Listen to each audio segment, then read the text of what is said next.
கொலை நடந்ததுக்கு முத நாள் அவருக்கும் நிதிஷ்க்கும் பெரிய சண்டை நடந்திருக்கு. நிதிஷோட அம்மா முன்னாடி வச்சே நிதிஷ கொலை பண்ணிடுவேன்னு மிரட்டி இருக்காரு சார். சார் என்ன சார் இது? வேணா சுதாகரை விசாரிக்கலாம். எதுக்காக ரெஸ்டாரண்ட் போனீங்கன்னு கேட்கலாம். ஆனா இந்த சிசிடிவி எவிடன்ஸ் எல்லாம் வச்சு சுதாகர் தான் கொலை பண்ணாருன்னு முடிவுக்கு வர முடியாது. ஹலோ சார், நேர்ல பார்த்த சாட்சி சொன்னா ஒத்துப்பீங்களா? சார், சுதாகர் இருக்கிற இடம் பத்தின தகவல் கிடைச்சது. அவரை பிடிச்சு உங்ககிட்ட ஒப்படைக்கலாம் தான் போனேன். ஆனா அவர் தப்பிச்சிட்டார். அவரோட ஆள் மட்டும் தான் எனக்கு கிடைச்சார். தோ இவர்தான் சார் நடந்த சம்பவத்துக்கான ஐ விட்னஸ். சார், சுதாகர் நிதிஷ கொலை பண்ணத பக்கத்துல இருந்து பார்த்த ஐ விட்னஸே தோ நிக்கிறாரு. இவர்தான். இவர் சொல்றதெல்லாம் உண்மையா? சொல்லுங்க. நிதிஷ சுதாகர் தான் கொலை பண்ணாரா? ஏய் கேக்குறாருல சொல்லு. ஆமா சார், சுதாகர் சார் தான் நிதிஷ் தம்பியை கொலை பண்ணாரு சார். நான் எவ்வளவோ சொன்னேன் சார். பாத்தீங்களா சார்? ராஜேந்திரன் சார், அவர் சொல்ற வாக்குமூலத்தை வீடியோ எடுத்து. ஓகே சார், சொல்லியா? சரிங்க சார். சார் இதெல்லாம் வேண்டாம்னு நான் நிதிஷ் தம்பி கிட்ட எத்தனையோ தடவை சொன்னேன் சார். அவரு கேட்கவே இல்ல சார். அன்னைக்கும் ஆளுங்களுக்கு கொடுக்கறதுக்கு தம்பி என்னென்னமோ எடுத்து வச்சுக்கிட்டு இருந்தாரு சார். அப்போ சுதாகர் சார் வந்துட்டாரு சார். படுபாவி, அவெல்லாம் நல்லா இருப்பான். அவனுக்கு எல்லாம் நல்ல சாவே வராது.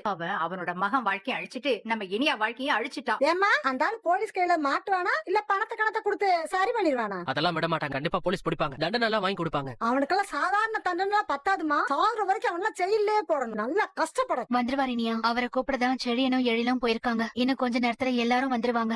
தப்பு பண்ணவங்களை யார் கேட்கலனாலும் கடவுள் கேட்பாரு சார். இனியா பாப்பாவ உங்களை எல்லாரையும் கஷ்டப்படுத்தினதுக்கு கண்டிப்பா ஆண்டு இருந்தாலும் கூலிய கொடுப்பான். சரிக்கா, நாங்க கிளம்புறோம். ஆகாசு வா போலாம். இரு செல்வி, போலாம் இரு. அக்கா சார் வந்தார்ல, நாங்க கிளம்புறோம். நான் சொல்றேன்ல இரு. நீங்களோ இனியாவோ பண்ணாத தப்புக்கு தண்டனை அனுபவிக்க கூடாதுன்னு நாங்க எவ்வளவு நினைச்சோமோ அதே அளவுக்கு செல்வியும் ஆகாஷும் நினைச்சாங்க. அதே அளவுக்கு ஆகாஷும் கஷ்டப்பட்டு